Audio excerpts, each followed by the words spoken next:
What's up, Life Group Leaders? Brian, I'm back again for another Life Group Leader video.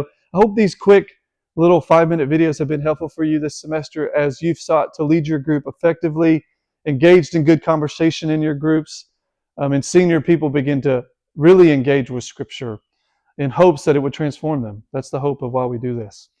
But we are entering, I think, week 6 of our Titus series, which means we are entering the halfway point of our fall series together. I hope you've learned a lot as we've journeyed through an often neglected book like Titus. And you've seen the importance of godly leadership. You've seen the importance of effective and healthy teachers. And then last week, Adam did a really good job of laying the foundation of healthy understanding, healthy doctrine, what we believe will influence how we live. So what we believe about God should have an influence, an impact on our day-to-day life, but also just who we are as people. We should be growing in the spiritual fruits. We should be more loving, more graceful, more kind, more about peace and joy and love. Those are the things that we should be bearing.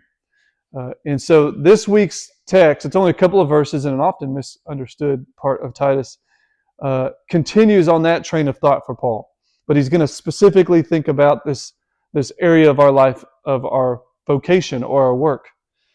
And so for Paul, I think the overarching theme is twofold in this part of the text. Number one, your work is worship. So how you do your job is either bringing glory and honor to Jesus or it's not. But then also our work is a witness to the lost. So your work is worship. How you do your job, how effectively you do it, how you present that as an offering to God. As you wake up every day and you go into work and you do your job to the best of your ability, that brings worship and glory to Jesus. It does. It makes every job on the planet important, and it makes every single job have a purpose, ultimately, that's deeper than just getting a paycheck. And so, number one, your work is worship. And then number two, your work is a witness. The language that Paul uses in Titus 2 is how we work, how we steward our jobs will either adorn the gospel, aka it'll make the gospel more attractive to the lost, or it won't adorn the gospel. It'll make it dull. It'll make it people turned off by this Christianity thing or this following Jesus thing. And so how you work, there's people watching you in your job every day. And you're either honoring Jesus and you're making a witness to them because you're standing out with your work ethic and your attitude and your diligence and your faithfulness. Those things make the gospel more attractive to the lost. Or you're actually putting a barrier between those who don't know Jesus by how we work. And so this could be really good conversation starter in your group of just simple questions like, have you actually ever viewed the way that you do your job as worship? Have you ever thought that your job has a deeper meaning than just getting a paycheck? How you do your job is going to honor Jesus. And that gives every person in their career and in their vocation a deeper foundation and purpose for why they do what they do. Not to please their boss, not to earn more money. Those things are good. We want to do those things.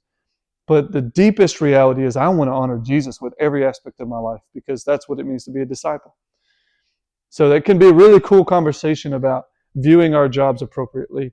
And then secondly, it could be a really cool question of, how have you seen your job as an opportunity to be a witness? Or have you ever even thought that the way that you work in front of your coworkers either makes the gospel more attractive or less attractive? Those are great questions to ask, and I think people will be honest, and it may even wrestle for the first time with those ideas. And so this is a fun part of the book. I think it's very applicable. I think it can lead to really cool conversation, and I think your people are going to be challenged by it.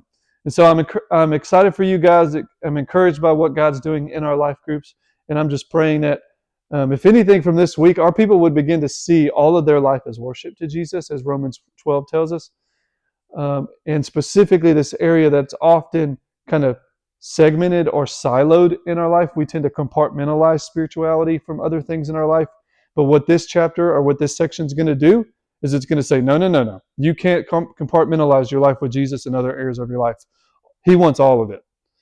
And so even the most minuscule things like your job or any area of your life, he wants number one to be Lord of it, and he's saying all of it's worship. And so excited for you guys. Hope you have a great rest of your week as you prepare to lead your groups.